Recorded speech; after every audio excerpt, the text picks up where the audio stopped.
এবার নেশার বিরুদ্ধে জনজাগরণের ছবি প্রত্যক্ষ করা গেলেও রাজধানী আগরতলা নেশাকরাল থাবা থেকে যুব সমাজকে রক্ষা করতে জনগণকে এগিয়ে আসার আহ্বান জানিয়েছেন মুখ্যমন্ত্রী প্রফেসর ডক্টর মানিক সাহা। এই আহ্বানের সাড়া দিয়ে রাজ্যের বিভিন্ন স্থানে জনগণ ঐক্যবদ্ধভাবে নেশার বিরুদ্ধে অভিযান চালাচ্ছে। মঙ্গলবার রাজধানী রাধানগর এলাকার যুব সমাজ এবং এলাকাবাসী এই ধরনের একটি অভিযান চালায়।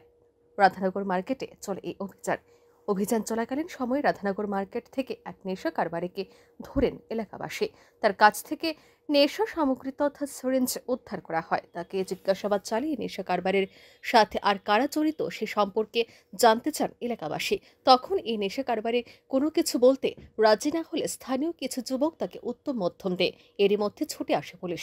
স্থানীয়রা যুবকটিকে পুলিশের হাতে তুলে দেন। এ প্রসঙ্গে 6 আগরতলা বিধানসভা কেন্দ্রের বিজেপির 46 নম্বর বুথের সভাপতি জানান, এই এলাকায় নেশা কারবার ছেয়ে গেছে, এতে যুব সমাজ ধ্বংস হচ্ছে। নেশার করাল থাবা থেকে যুব সমাজকে রক্ষা করার লক্ষ্যে এই অভিযান সংগঠিত করা হয় বলে জানান তিনি। আমি ভারতীয় জনতা পার্টির 24 নম্বর বুথের বুথ সভাপতি 6 আগরতলা মন্ডলের অন্তরে।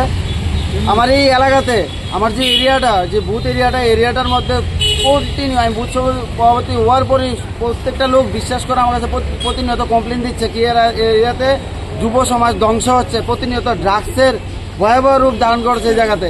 তো প্রত্যেকদিন কমপ্লেন করছে, প্রত্যেকদিন যুব সমাজ ধ্বংস হচ্ছে। সেই কারণে আজকে আমরা সব পার্টির যারা কার্যকর্তারা, যুবক যারা, এই এলাকার যারা সুনাগরিক সকলে মিলে আজকের এই অভিযানে আমরা লিপ্ত হই। অভিযানে হাতে নাতে ধরি যে যারা এখানে ড্রাগস স্প্রিড করছে যে যুবক সমাজের মধ্যে, তাদেরকে উত্তম মাধ্যম দিয়ে গণদোলাই দিয়ে জনগণে পুলিশের হাতে তুলে দেওয়া হয়। আমি সকলের কাছে, যুব সমাজের কাছে আবেদন করব, আপনার ড্রাগসের এইসব কবল থেকে বেরিয়ে আসুন এবং সমাজকে রক্ষা করুন।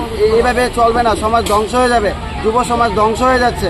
আপনারা সকলে মিলে, সকল নাগরিকরা এগিয়ে আসুন, এই ড্রাগস থেকে সকলকে মুক্তি করুন, সকলে মিলে এক হয়ে। অভিভাবকদের উপস্থিতিতে এলাকা যুব সমাজ এই ধরনের নেশা বিরোধী অভিযান চালানোয় বিভিন্ন মহল থেকে সন্তোষ প্রকাশ করা হয়েছে। এই অভিযানের ফলে এলাকায় নেশা কারবারিদের বাড়বাড়ন্ত অনেকটাই কমবে বলে প্রত্যাশা ব্যক্ত করেন স্থানীয়রা। এই ধরনের নেশা বিরোধী অভিযান জারি থাকুক এমনটাই দাবি করেন স্থানীয় জনগণ। Bureau report, RE news.